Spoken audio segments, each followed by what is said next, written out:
Tea media ప్రేక్షకులకు స్వాగతం, సుస్వాగతం. ప్రశ్న మీది సమాధానం నాది కార్యక్రమంలో మీరందరూ చూస్తున్నారు కదా, మన ప్రేక్షకుల నుంచి వస్తున్న వివిధ ప్రశ్నలకి మనము సమాధానాలు, సమస్యలు, మన ఏదైతే హిందూ ధర్మశాస్త్రం, మంత్రశాస్త్రం, తంత్రశాస్త్రం ఇలాంటివి ఏవైతే ఉన్నాయో వాటి పరంగా పరిష్కారాలని సూచించడం అనేది కూడా జరుగుతుంది.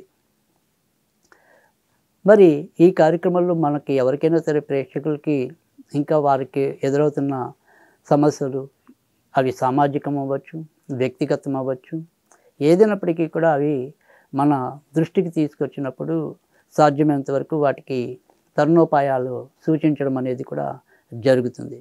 ఇక ఇప్పుడు ఈరోజు మరి సమస్య ఏంటి, ఎవరు ఏ ప్రశ్న వేశారు మనం అనేది ఒకసారి చూద్దాం. నా పేరు కరుణాకర్ రావు,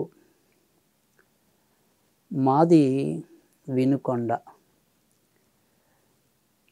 నాకు 62 సంవత్సరాలు. నాకు ప్రతిరోజు కూడా నిద్ర అనేది పెద్ద సమస్యగా మారింది. ఒక గంట పడుకుంటే మళ్ళీ ఒక 4 గంటలు మేలుకునే పరిస్థితి. హఠాత్తుగా నిద్ర నుంచి మేలుకుంటే మళ్ళీ ఇంకా తెల్లవారుజామున తప్ప నిద్ర పట్టే ప్రసక్తి లేదు. దానివల్ల కోపము, చికాకు ఎక్కువ అవుతున్నాయి. నాకు ఈ నిద్రలేమికి ఏదైనా సరే తగిన సూచన తెలియచేయగలరు అని చెప్పి ఈ కరుణాకర్ రావు గారు అనేది కోరుతున్నారు. అయితే మరి ఆయన యొక్క నక్షత్రం కానీ ఇతర వివరాలు కానీ మనకేం చెప్పలేదు. ఆయన వయసు మాత్రం 62 సంవత్సరాలుగా పేర్కోవటం అనేది జరిగింది.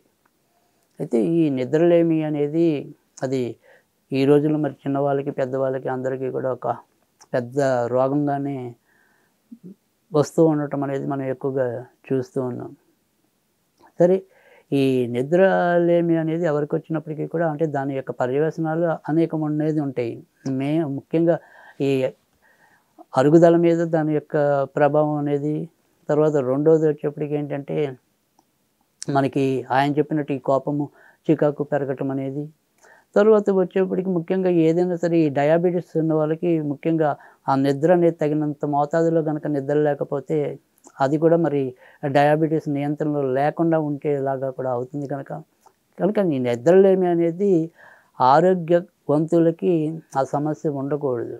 ఎవరికైతే ఆరోగ్యము సరిగ్గా ఉండదో ఆ యొక్క అనారోగ్యాన్ని ఇంకా పెంచేందుకు కూడా ఈ నిద్రలేమి అనేది దోహదపడుతుంది. కనుక ఖచ్చితంగా ఇది మనం ఒక సమస్యగానే భావించాలి. దీనికి ఏదైనా సరే కొంత మార్గం ఏముంటుందా అనేది కూడా చూడాలి. సరే, ఇక ఈయన ఏదైతే మరి ఆ నిద్రలేమి అనే సమస్య మన ముందు ఏకరువు పెట్టడం అనేది జరిగింది. ఇక్కడ 2 రకాలు అంటే ఇక్కడ మనకేంటంటే నిజంగా వాళ్ళ యొక్క వ్యక్తిగత జాతకం చూసినప్పుడైతే కనుక కొంతవరకు ఏదైనా సరే వారికి ఏ దిశలో కొంతవరకు ఆ తలపెట్టి అంటే మనకి ఒక ఉత్తరం దిశను తప్ప ఏ దిశలో అయినా సరే మనం తలపెట్టి పడుకోవచ్చు అనేది మనకి చెప్తున్నది శాస్త్రం. కనుక వీరికి ఇప్పుడు ఆ యొక్క పేరుని బట్టి ఏదైనా సరే ఆయనకి పడమర దశలో తలపెట్టుకుంటే మంచిదా, మరి తూర్పులో తలపెట్టుకుంటే మంచిదా, ఇలా కూడా కొంతవరకు మనం అంటే ఏదైనప్పటికీ కూడా అనేక రకంగా మనం ఇప్పుడు ఒక రోగం వచ్చిందంటే ఒకసారి 2-3 రకాల మందులు కూడా మనం వాడుతూ ఉంటాం. అలాగా ఇక్కడ ఈయనకి కూడా మనం జాతక పరంగా వెళ్ళినప్పుడు కానీ, లేదా ఇలా ఆధ్యాత్మికంగా ఏదైనా సరే మార్గం సూచించవలసి వచ్చినప్పుడు కానీ అలా ఒక 2-3 ఏదైనా సరే మార్పులు. సో ఆ మార్పులు చేయటం వల్ల కూడా ఎంతో కొంత అవి మేలు చేయటం అనేది కూడా ఉపయోగపడటం అనేది అయితే ఉంటుంది. కనుక ఇక్కడ ఈయన ఎప్పుడైనా సరే తన యొక్క ఏదైతే పడమరలో తలపెట్టుకుని తూర్పుగా లేస్తూ ఉండటం అనేది అదొక సూచన. తర్వాత రెండోది వచ్చేప్పటికి ఏంటంటే ఏదైతే వారి యొక్క పడుకునే గదిలో అంటే ఎక్కువగా తరచు ఏ గదిలో పడుకుంటారు, మధ్య మధ్యలో రకరకాలుగా మారే వాళ్ళు ఉంటారు, కానీ ఒక 30 రోజులు వేసుకుంటే ఆ 30 రోజుల్లో ఎక్కువ శాతం ఏ గదిలో పడుకుంటారు, ఎక్కడ పడుకుంటారు అనేది చూసుకుని అక్కడ పడుకునే చోట వాయువ్య మూల, ఆ గదికుండే వాయువ్య మూలలో ఒక వెండి పాత్రలో ఎప్పుడు కూడా బియ్యం వేసి ఉంచాలి. తర్వాత ఆ బియ్యాన్ని ఎప్పుడైనా సరే ఒక వారం రోజులకో 10 రోజులకో మధ్య మధ్యలో మార్చడం, ఆ బియ్యాన్ని మనకి ఏదైనా సరే పక్షులు కానీ ఏమైనా ఉంటే వాటికి వేయటం అనేది, లేదా ఎవరు తొక్కని చోట పడేయటం అనేది చేయాలి. ఆ రకంగా చేయటం అనేది మంచిది. ఇక తర్వాత ప్రతిరోజు కూడా నిద్రపోయే ముందు దీన్ని కనీసం ఒక 27 సార్లకి తగ్గకుండా ఆ పడుకునే ముందు ఇలా గుండె మీద ఒకసారి ఇలా స్ట్రైట్గా పడుకోవాలి. ఆ గుండె మీద ఇలా చెయ్యాలి.